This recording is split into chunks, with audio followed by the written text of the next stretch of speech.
All right, Kimberly, thank you so much. And we want to get right into our guest on tonight's 7 Up Front, Michael Horgan, president of WXYZ-TV Institute for Employment Research. Michael, thank you for being with me tonight. Well, thank you. Well, we've seen so many industries struggling to find workers at a time when so many lost their jobs due to the pandemic. Why do you think so many jobs are going unfulfilled? Well, I'd like to put in a little bit of context.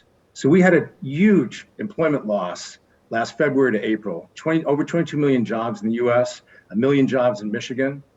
And by the end of March in Michigan, we had gained back 735. But really the pace of payroll employment gains was very slow throughout most of 2020. It's the last 3 months where things have really picked up. And in looking at the data, one of the things I noticed is I looked at job postings. This idea that firms are having a hard time finding workers. Job postings increased significantly between February and March. So what's going on in the labor market is a recent phenomena. And what I noticed too is that, if firms are having a hard time finding workers, are they offering higher wages? And the answer is yes, they're beginning to. What we notice is that at the associate degree level and higher, firms are actually posting higher wage offers for the jobs that they're posting. The one exception was for high school jobs. The postings there have not increased as much. So what is your take on this lingering phenomenon? I mean, are people just still scared? When you look at people who are on unemployment insurance, people who are out of the labor force, I think there's a number of factors. Some probably are still scared because of the pandemic, absolutely.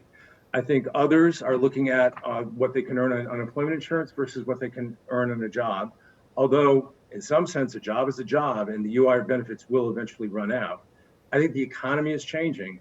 But I think another narrative that's really important is access to childcare, is the difficulty that some people are family responsibilities. Nationwide, taking a look, I have data that goes for the entire nation.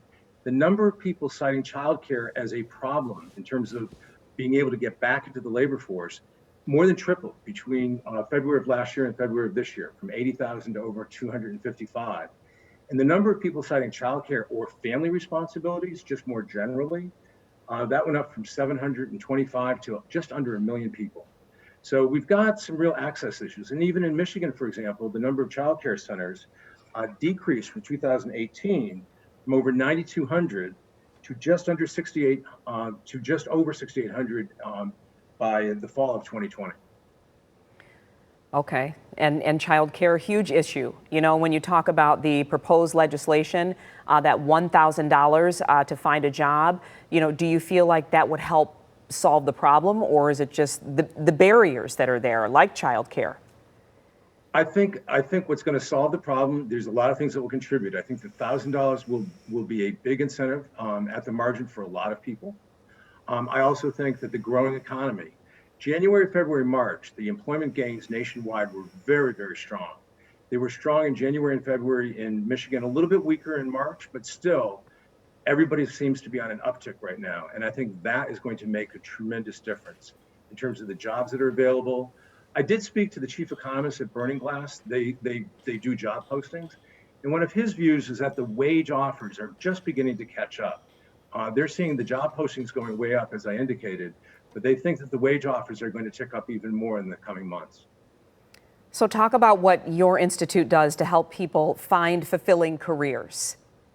Well, so we're pretty unusual. We have a nationally known research shop with a lot of PhD economists and sociologists, and we do a lot of research on the labor market, on what's happening in labor markets, and the impact of the pandemic on things like the loss of skills, long-term unemployment, also economic incentives, what we could do for communities to help them recover.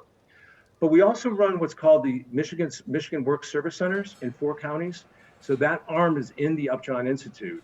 And we have a number of programs, many of which come from the state of Michigan, to help people find work in terms of job training assistance, in terms of conducting classes for resumes, for resume writing, and just anything that we can do in terms of trying to match workers to firms.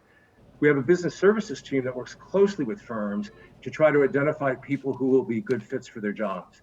So we run a number of different programs that really the goal of the Institute has always been throughout its history to help the unemployed find work.